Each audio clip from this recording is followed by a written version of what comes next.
मला सागर महाराजांचं एकच गोष्टीविषयी कौतुक आहे, पश्चिम महाराष्ट्रातलं सगळ्यात श्रेष्ठ आणि नामवंत नाव आहे, पण सगळ्यात वैभवशाली नाव असून सुद्धा सगळ्या कीर्तनकारात नम्र असणारं व्यक्तिमत्व सागर महाराज.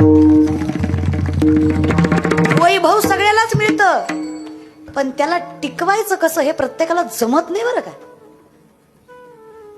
देव देतोच की, कोणाला कमी केलं देवाने, सगळ्यालाच दिलंय, पण ते दिलंय याची जाणीव सगळ्यांना नाही राखता आली आहे.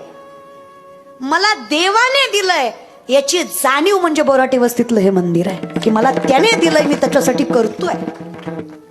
सागर महाराजांचं कौतुक याच गोष्टीसाठी आहे. अख्खा महाराष्ट्र पिंजून काढला त्या माणसाने, पण नम्रता आपल्या आयुष्यातली, आपली कृतज्ञता कधी सोडली नाही, आपल्या स्वभावातला निष्ठावंतपणा कधी सोडला नाही. हा विषय कसा असतो ना, आज वेल एज्युकेटेड व्यक्तिमत्व आहे, स्वतः शिक्षकाच्या पदावर सामर्थ्यवंत राहू शकते असते, राहिले असते, स्वतः फ्लुएंटली इंग्लिश बोलू शकतात, चांगल्या एखाद्या गव्हर्नमेंटला जॉबला लाजवेल इतकं सुंदर काम करू शकतात, पण तिथपर्यंत जाऊन सुद्धा संप्रदायाचं सामर्थ्य आपल्या परंपरेमुळे त्यांनी राखलं. त्यांच्या वडिलांची, त्यांच्या चुलत्यांची, आजोबांची, पंजोबांची पुण्याई आहे. त्यांच्या पदरात हा वारकरी संप्रदायाचा ठेवा पडला.